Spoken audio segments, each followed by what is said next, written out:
when words are not enough, make art. They have fun, be like giving to the help people. So when we work together, I say, I'm your boss. Other times he's my boss. So he's a becoming businessman too.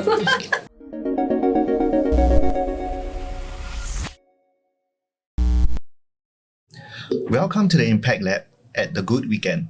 I'm Taron, your official Impact Storyteller. Everything you'll see from us this weekend comes out of one question. How do we actually define what doing good means? The funder, the founder, the maker, and the person on the ground all use the word impact. And they rarely mean the same thing. These conversations aren't about who's right. They're about translating between them. Today, I've got 3 people who each carry a different piece of that. And let's get into it.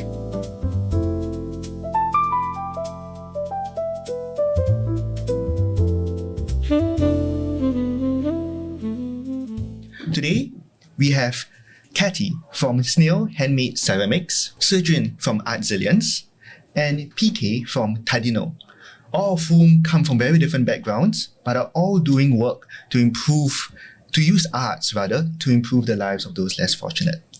So let's get started. Let's start with Kathy, ladies first. Can you introduce to us what do you do at SNAIL Handmade Ceramics? I'm Kathy from SNAIL Handmade Ceramics. I make hand-built ceramic with my 28 years old autistic son. And it's interesting to me because we all know that handmade ceramics, that says what it is. But where does SNAIL come in? I chose this snail because of 3 reasons. First, my son Junhyung loved snail since he was baby. He always count the snail family in the ring. So I wanted to choose a familiar name for him since we work together. The second meaning is just like our special need kids. Snail move on their own pace. So snail inspired me. The way they move is just like our children grow slow, look slowly, but actually in their own pace. Third meaning is I want to give a message to typical people in this very busy lifestyle. It's okay to slow down and enjoy the moment. So we'll get more into the ceramics works later. Yes. But for now, PK, your arts initiatives involve Thaddino, which is significantly different from your name PK.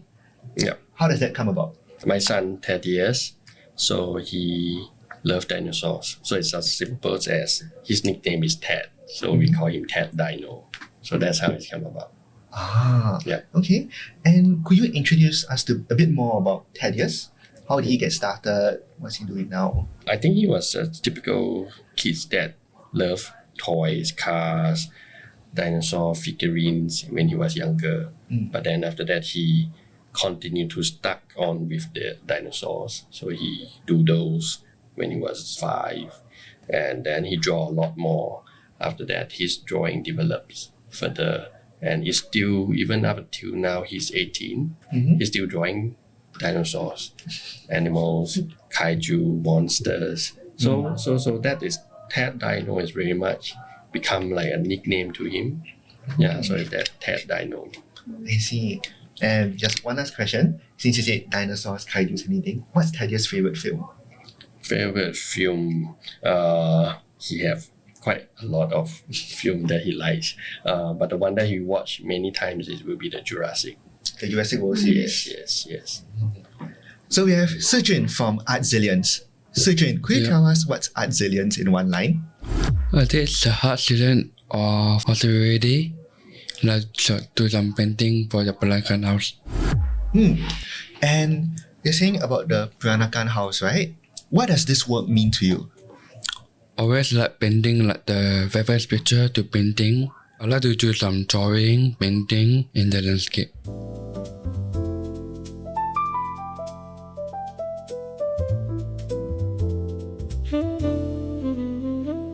So on this note, now that we've gotten our introductions out of the way, how about we go more specifically into the works that we do?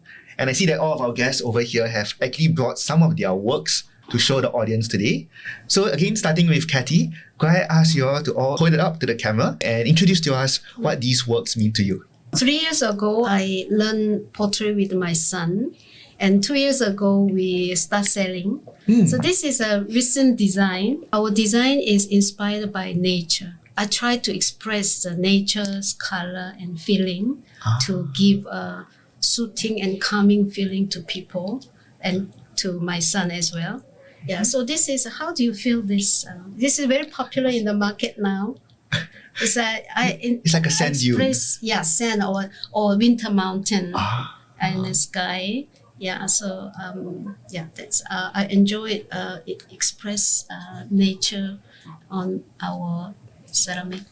You see, and in this case, would it be normally you or your son, or how do you all go together to create a piece of ceramic? Sometimes my son suggests what we make, but usually it's by our pre-order or our upcoming schedule. So I plan, but I share all the plan with him. So we sit down together and make today's target design and amount. Then after that, we have process 1 week dry, and then first firing. After that, we do glazing, something like color.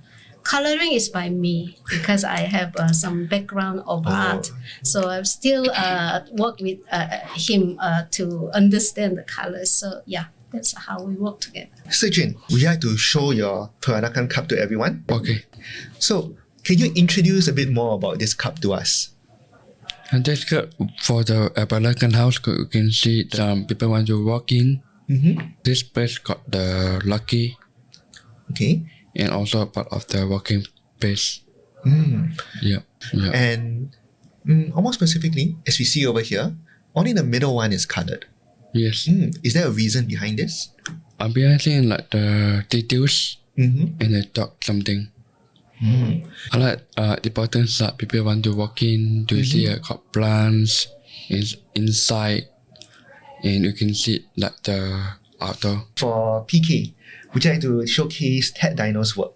I started a few years back where he had been drawing, but then one of them is that we are trying to train him to have a little bit more patience with his art.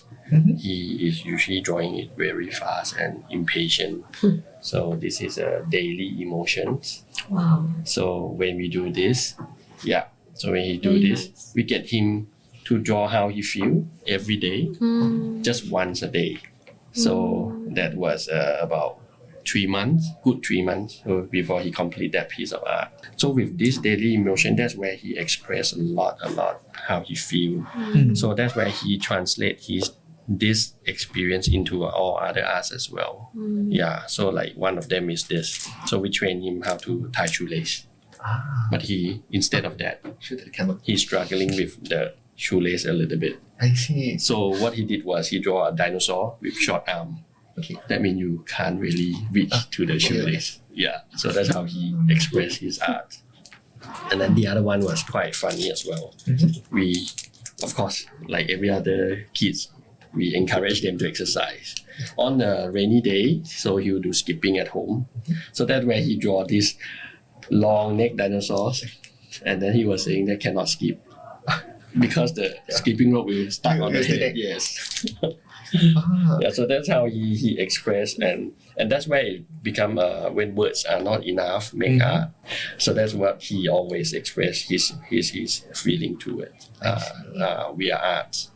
And how do you help him to develop this creativity? In fact, it was not really helping him to develop. So what we did was is like this daily emotion is about training his patience. The other one, we give him challenges. So we give him a piece of paper and we doodle something on it. So the white color line actually we doodle on. And we pass to him and we ask him, what do you see? So like we draw a few lines. He finished it with a dragon. So that's a dragon. Yeah, so that's quite, we're giving him creativity in terms of we challenge how he thinks and how he see things. One of the audience write down the name and then he finished it with another piece of art. Yeah, so it was quite a fun thing, yet challenge him in terms of how he thinks and what he sees. Yeah. That's very inspiring, and actually I realized that we didn't actually get to discuss that with you yet, Sijun. Yeah. So we have the two parents over here. Are they involved in helping their children create art? Do your parents help you as well? Oh yes, So how have they inspired you? always inspired by me. Always like to give me so much and love for me. This inspiration, how does that come into your work?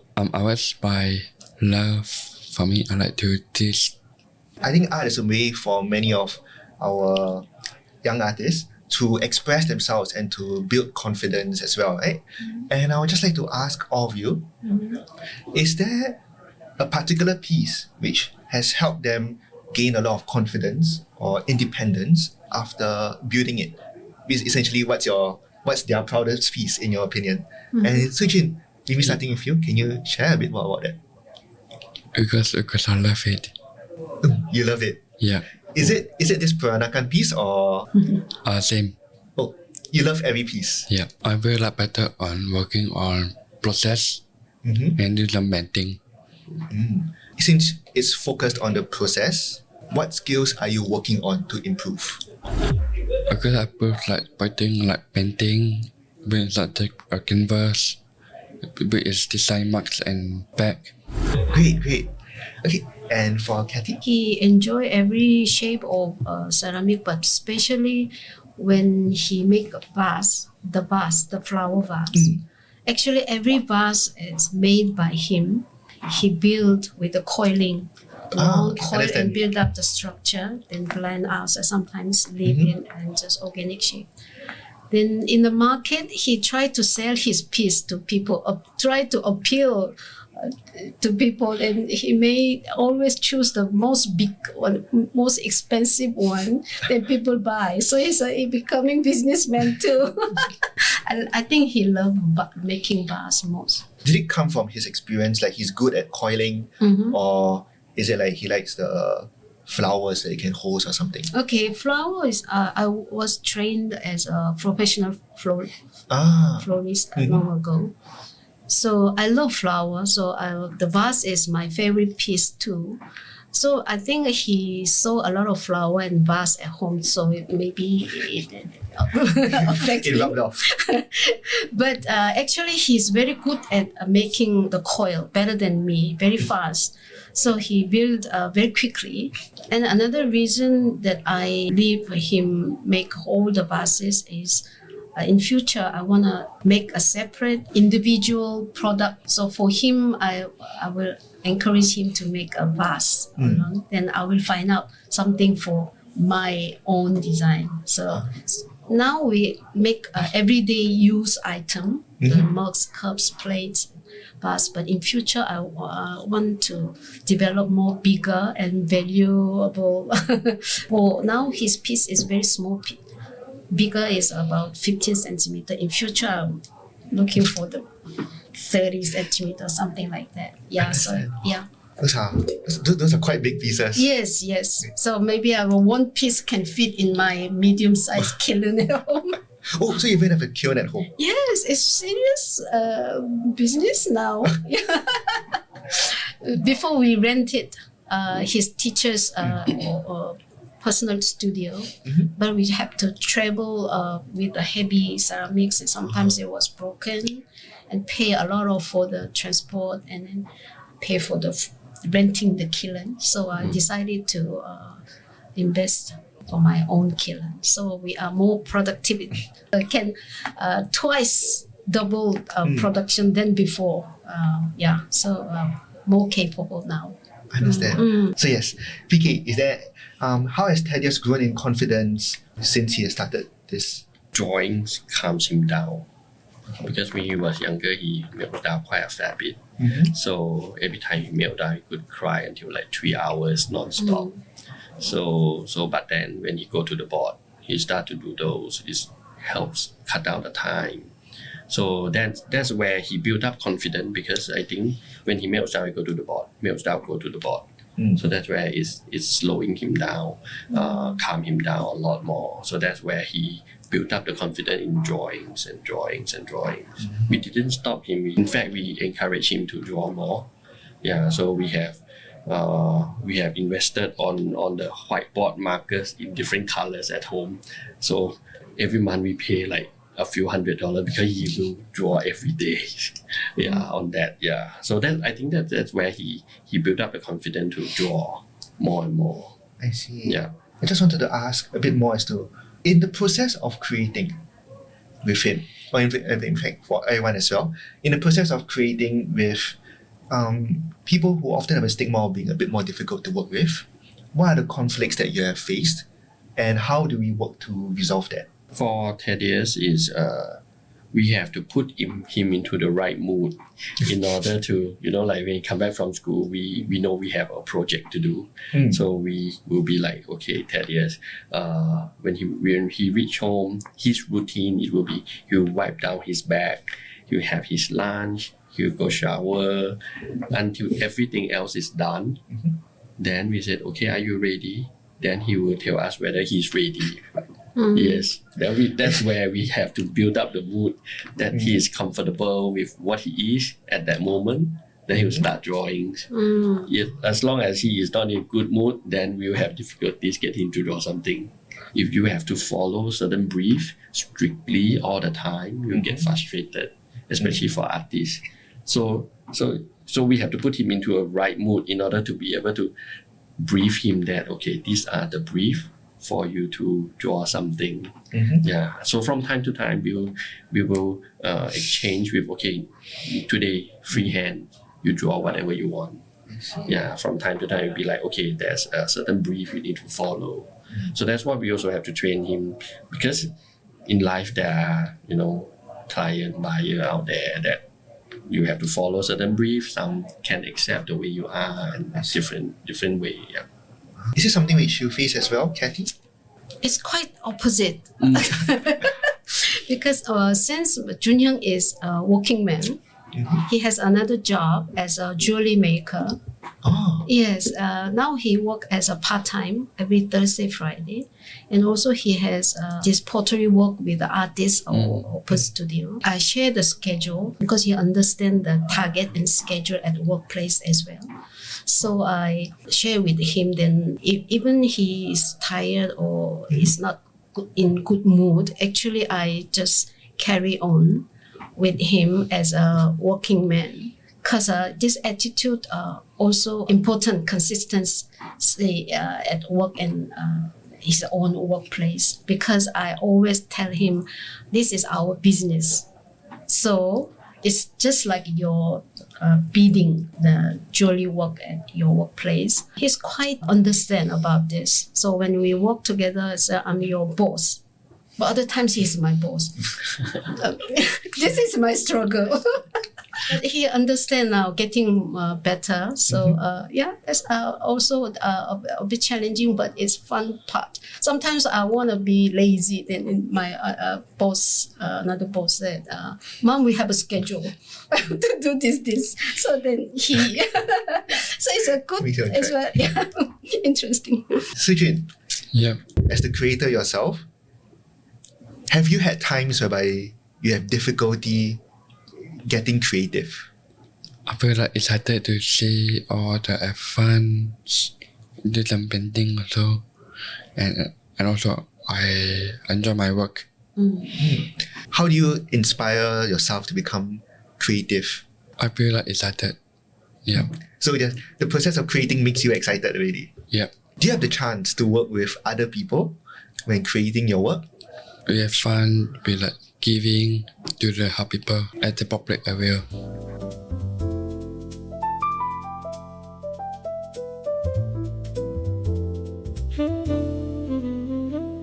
Okay. And on this note, I think something which came to mind when I was first looking through this brief for this podcast was that, I think to a certain extent, some people would publicize this kind of artists with diagnosis as the reason to support the artists themselves, rather than actually the skill which they have in doing their work. And so before we end off this podcast, we'd like to ask everyone to share, what are you proud of that they have accomplished? And, what are the skills which we should notice and take note of apart from just supporting artists with less fortunate backgrounds? So yes, starting with you, Sujin. Oh yes. What skill are you proudest of? I like architecture designer, and I like to drawing. And what do you hope to create? I create like new life. I create new work as the painting, as architecture designer. Okay, that's great. That's great. Excited for that. And Kathy? My son and myself have this journey together, right? So I take every process is a learning journey, growing journey together with my son and myself.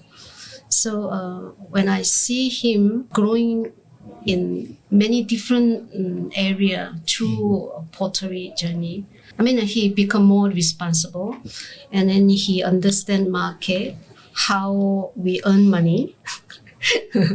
Then, so he's careful about his spending too. He understand. Then he try to engage to customers to appeal himself, his product, because he doesn't have a ability to express himself very well. He got a lot of stress when people ask too many questions, but he's slowly overcome with the crowd. People want to talk to him a lot because he looks so typical when he sits down, but he's not able to talk, like other people. So, but he's getting better, and he tried to engage. And yeah, this is really not only pottery or creative. It's a whole growing journey for my son. So it's a great joy to watch him this way. Yeah. That's very great to hear. That's very great to hear. And PK? I think it's more of for Thaddeus is storytelling through his art. So that's why when word not the art, make art, he draw different things every day. So we do not know what it will be coming along, but we know that we can his works can continue to evolve with the things we are creating for him. So like the daily emotion piece, it wasn't meant to be an artwork. It was meant to train his patience in the drawings, but it became an artwork. Like this, it wasn't meant to be this pin. So it was how he communicated with us. So, but it became a piece of artwork. Yeah. So that's, I think it's about how he translates his daily emotion into drawings. Then when he showed to us, then that's where we thought that what can it be created. Yeah. Understand. Yep. Now, before we end this, in one sentence, can we share what does social impact mean to us then? Everyone should be included. Okay. Yeah, that's social impact. I thought, yes, not left out anyone. Yes. Not to leave out anyone. Yes. And Kathy? Okay, for me, stand side by side. So they will feel supportive, not alone. And Sui-Chun, what does social impact mean? I always like the future of life need to more of painting and work and continue. And we have like the best as working also. So all these are very great insights into social impact and also for the work of our special needs artists. And with that, the social impact in Singapore can look like. Go and find their handles above and beyond and hear the rest of the story in their own words. Thank you for sitting with us. This has been the Impact Lab. Thank you. Thank you so much. Thank you so much.